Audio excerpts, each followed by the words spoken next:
નમસ્કાર, હું છું કેતલ અને આપ જોઈ રહ્યા છો CV24.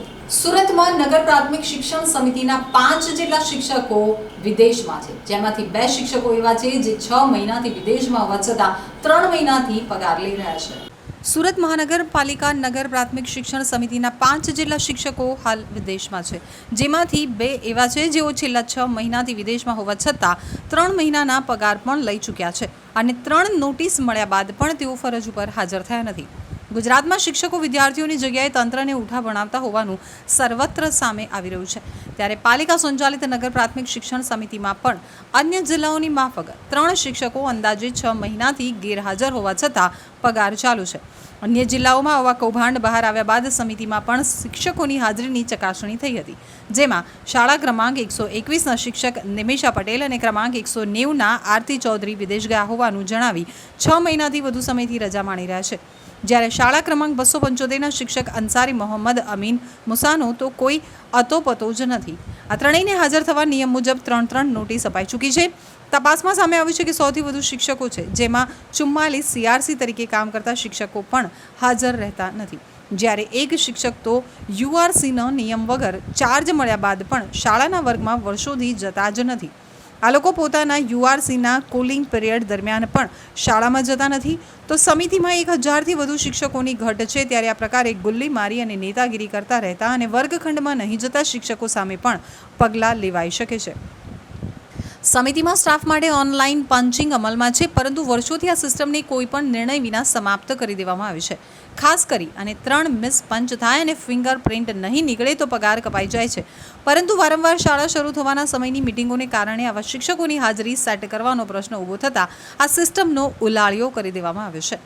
સમિતિના ચેરમેન રાજેન્દ્ર કાપડિયાએ જણાવ્યું હતું કે શાળા ક્રમાંક 121ના નિમિષા પટેલ, 190ના આરતી ચૌધરી 6 મહિનાથી વિદેશમાં છે. આ ઉપરાંત ક્રમાંક 275ના અંસારી મુસા વિશે કોઈ જ જાણ નથી. આ ત્રણેય શિક્ષકોની નોટિસની કાયદેસરની પ્રક્રિયા પૂર્ણ કરી અને ટર્મિનેટ કરાશે. ગઈકાલે અમે ઓફિસમાં બેઠા હતા અને અમે ગુજરાત સરકાર ને શિક્ષણ સમિતિવાળા પણ શોધી રહ્યા હતા કે આપણે ત્યાં કેટલા શિક્ષકો નથી આવતા, અને તપાસ કરાવતા અમને 3 નામ એવા મળ્યા કે જે શિક્ષકો 6 મહિનાથી શાળામાં હાજર નથી. ક્યાં ચાલ્યા ગયા છે? હવે વિદેશ 2 શિક્ષિકા બહેનો તો વિદેશનું કારણ આપીને ગયા છે, અને એક જે અંસારીભાઈ છે તેનો 6 મહિનાથી કોઈ અટોપટો નથી. નોટિસ આપવામાં કઈ રીતની કાર્યવાહી આવે? દરેક આ 3 શિક્ષિકાઓને શિક્ષકોને તરત નોટિસ આપવામાં આવી છે અને જવાબ માંગવામાં આવ્યો છે, પરંતુ હજુ કંઈક એનો નિર્ણય આવ્યો નથી. 3 શિક્ષકનો પગાર ચાલુ છે? આમ કાયદેસર એ લોકોનો પગાર અડધો પગાર રજા હોય એટલે ચાલુ હોય છે. કેટલી અસર પડે વિદ્યાર્થીઓને? શિક્ષક જ નહીં હાજર હોય તો? શિક્ષક હાજર ના હોય તો વિદ્યાર્થીઓને ભણવામાં તકલીફ તો પડે, પરંતુ આપણે સાથી શિક્ષકોને વિદ્યા સહાયકો મળીને આ 1-2 શિક્ષકો ના હોય તો એના માટે કોઈ એવો વિષય નથી. શાળામાં ગેરહાજર રહેતા ભૂતિયા શિક્ષકો મુદ્દે શિક્ષણ રાજ્યમંત્રી પ્રફુલ્લ પાનસેરિયાએ મોટું નિવેદન આપ્યું છે. શાળામાં ગેરહાજર રહેતા ભૂતિયા શિક્ષકો મુદ્દે શિક્ષણ રાજ્યમંત્રી પ્રફુલ્લ પાનસેરિયાએ જણાવ્યું છે કે છેલ્લા 3 દિવસથી ઇલેક્ટ્રોનિક્સ અને પ્રિન્ટ મીડિયાની અંદર શિક્ષક શાળામાં હાજર નથી અથવા તો વિદેશ પ્રવાસ પર ગયા છે એવી ઘણા સમાચારો આપણે જોયા અને અમે પણ જોયા. આજે શિક્ષણના અમારા સચિવ મુકેશ કુમાર અને નિયામક સાથે મીટિંગ થયાથી તમામ માહિતી અમે દરેક જિલ્લામાંથી મંગાવી છે.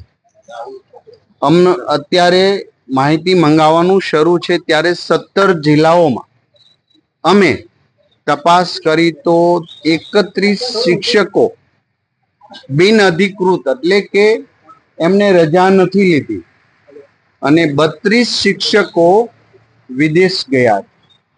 આ તમામ માહિતી અમારી પાસે આવી છે અને આ તમામ 31 બિનઅધિકૃત અને 32 વિદેશ ગયા, એમાંના એક પણ શિક્ષકને પગાર આપવામાં આવતો નથી.